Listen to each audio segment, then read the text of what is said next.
Here, Your Majesty, we have an infant phenomenon, a remarkable child of 10. He's quite a historian, editor of our school magazine. Ah, very interesting.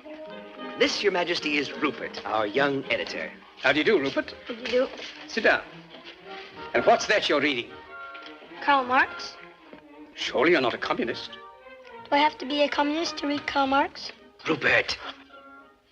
That's a valid answer. Well, if you're not a communist, what are you? Nothing. Nothing? I dislike all forms of government. But somebody must rule. And I don't like the word rule. Well, if we don't like the word rule, let's call it leadership. Leadership in government is political power, and political power is an official form of antagonizing the people. What magazine did you say he edits? A commentary on current events. Pardon me, Your Majesty. But, my dear young man, politics are necessary. Politics are rules imposed upon the people. In this country, rules are not imposed. They are the wish of all free citizens. Travel around a bit, then you'll see how free they are. Yes, but you didn't let me finish. They have every man in a straitjacket, and without a passport, he can't move a toe. But if you'll allow me to In a free world, they violate the natural rights of every citizen.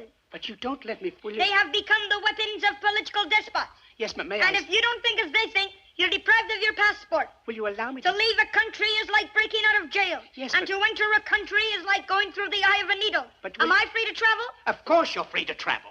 Only with a passport. Will you allow me to say something? Only with a passport. Do animals need passports? Have you finished? It's in Congress that in this atomic age of speed, we are shut in and shut out by passports. If you'll shut up and let somebody else talk... And free speech, does that exist? No, you've got it all. And free enterprise.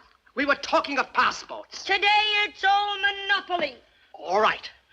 Now will you... Can I go into the automobile business and compete with the Auto Trust? If I can get in a word... Not a chance. Can I go into the grocery business and compete with the chain stores? Will you shut up? Not a chance.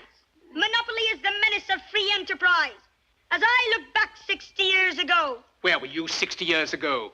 He was a glint in his great-grandfather's eye. Very well now. Have you finished? Now let me say something. Let me tell you how wrong you are. In the first place... In the first place... Now I've forgotten what I wanted to say.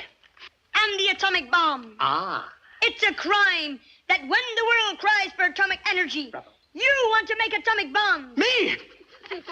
I'm against atomic bombs. You want to wipe out civilization, destroy all life on this planet. You still think you're living in the night? I lost my throne because I didn't want atomic bombs. You and your kind think that atomic bombs can solve your problem. Listen, you little rat. Today, man has too much power. The Roman Empire collapsed with the assassination of Caesar. And why? Because of too much power. Feudalism blew up with the French Revolution. And why? All right. Because of too much power. And today, the whole world will blow up. And why? Because of too much power. The monopoly of power is a menace to freedom. It degrades and victimizes every individual. And where is the individual? I don't know. Lost in terror because he's made to hate instead of love. If civilization is to survive, we must combat power until the dignity and peace of man are restored. What is the meaning of this? My hat.